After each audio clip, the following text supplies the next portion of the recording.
Kita ke kabar lainnya, pemirsa. Bus PO Rosalia Indah jatuh ke parit di sisi jalan tol Batang Semarang, Jawa Tengah, kilometer 370. Akibat kecelakaan tunggal tersebut, 7 orang meninggal dunia dan belasan lainnya terluka.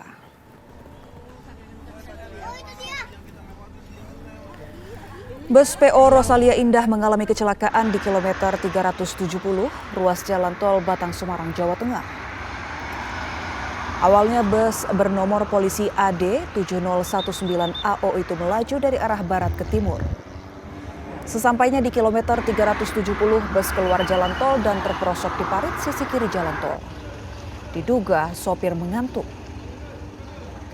7 korban meninggal dunia dan belasan korban luka dibawa ke Rumah Sakit Islam Kendal untuk penanganan medis. Saat ini kasus kecelakaan tersebut masih dalam penyelidikan pihak Korlantas Polri.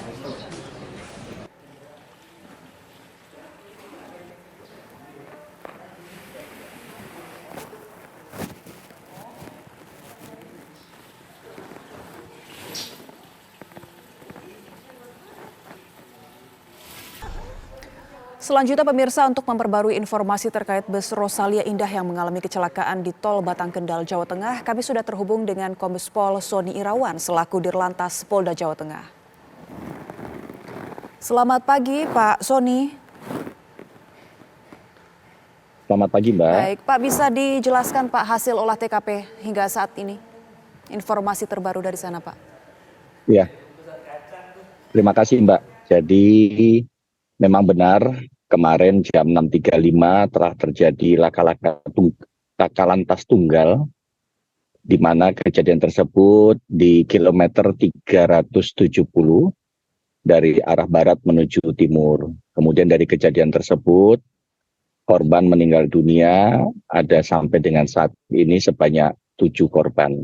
Nah, perlu kami update informasi bahwa tadi malam jam 2 malam sampai dengan subuh, untuk korban yang meninggal dunia telah kami antar dan kami serahkan kepada pihak keluarga masing-masing.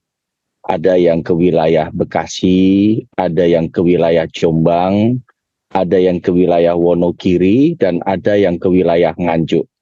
Semua dilayani oleh pihak Polda Jawa Tengah dengan memberikan pelayanan pengawalan sampai dengan ke rumah duka. Kemudian juga bahwa hari ini nanti Polres Batang itu akan melakukan rilis dan melakukan penetapan tersangka terhadap saudara inisial JW. Ini berdasarkan daripada 2 alat bukti yang sah yang telah dilakukan pemeriksaan oleh Polres Batang. Baik itu keterangan saksi-saksi maupun hasil berita acara daripada olah TKP.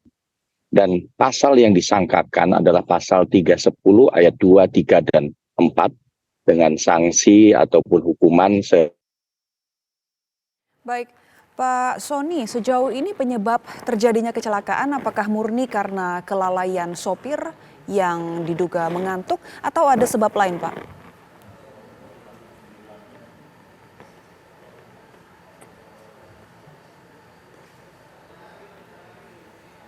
Baik, Pak Sony, bisa dengar suara kami dengan jelas, Pak?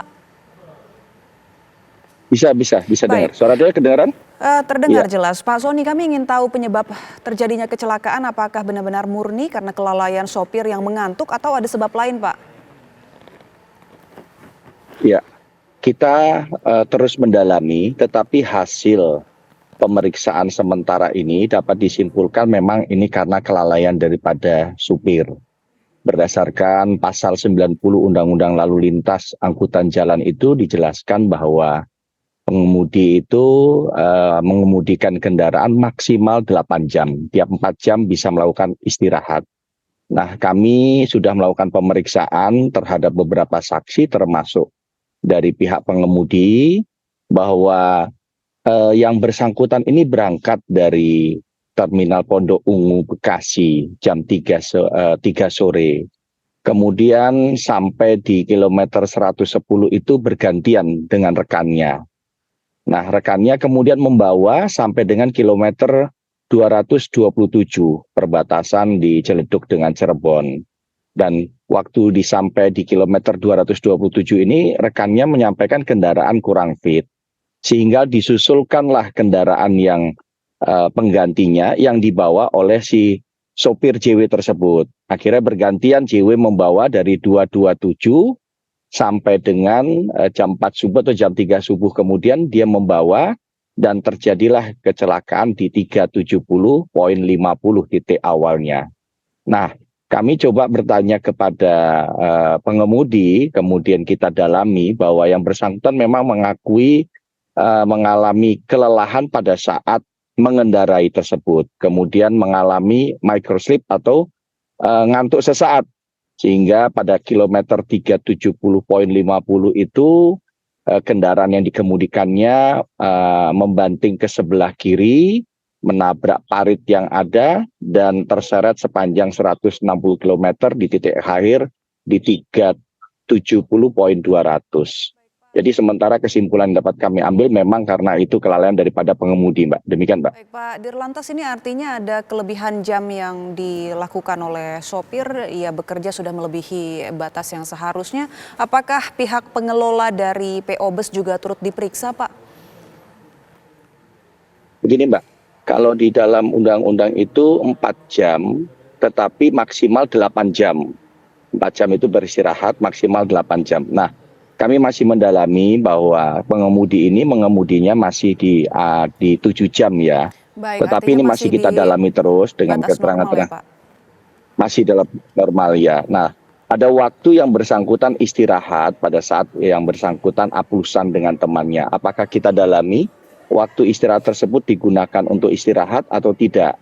Ini yang terus kami lakukan, tetapi yang terpenting saat ini kami Polda Jawa Tengah, khususnya Polres Batang, terus maraton melakukan pemeriksaan dan nanti jam 9 pagi ini Pak Kapolres akan merilis penetapan tersangka daripada saudara JW tersebut.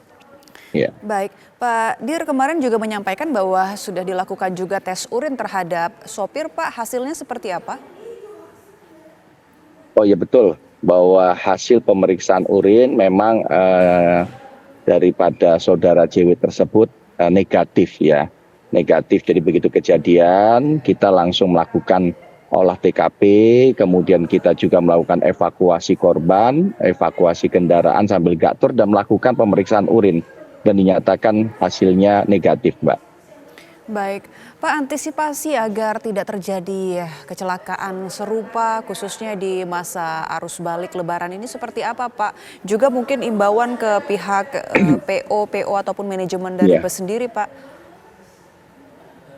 Baik, Mbak. Sebenarnya begini, Mbak. Pemerintah ini sudah memulai program yang tepat sasaran. Artinya jauh sebelum pelaksanaan operasi ketupat atau arus mudik dan balik ini, kami bersama dengan stakeholder itu sudah melakukan langkah-langkah komprehensif dengan melakukan rapat koordinasi.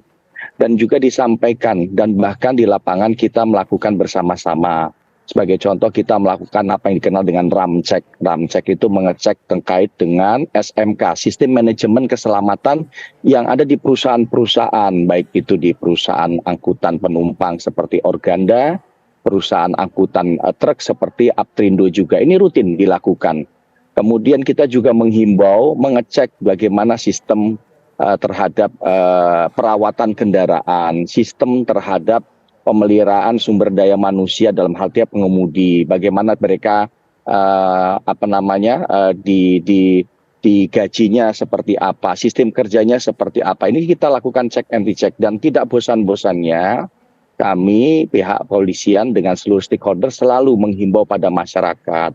Dalam arus mudik dan balik ini selalu yang pertama kita persiapkan kendaraan itu dengan sebaik-baiknya.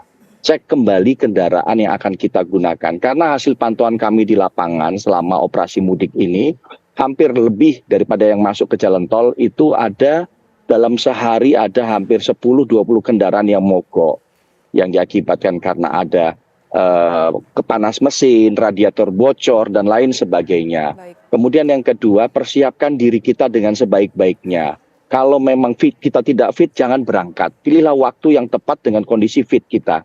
Baik. Dan istirahatlah sesuai dengan kemampuan kita di tempat-tempat yang telah ditentukan. Yang ketiga adalah patuhi rambu-rambu lintas dan ada petunjuk daripada petugas. Dan yang terakhir tentunya kita selalu berdoa semoga perjalanan ini selalu dalam lindungan Tuhan Yang Maha Kuasa.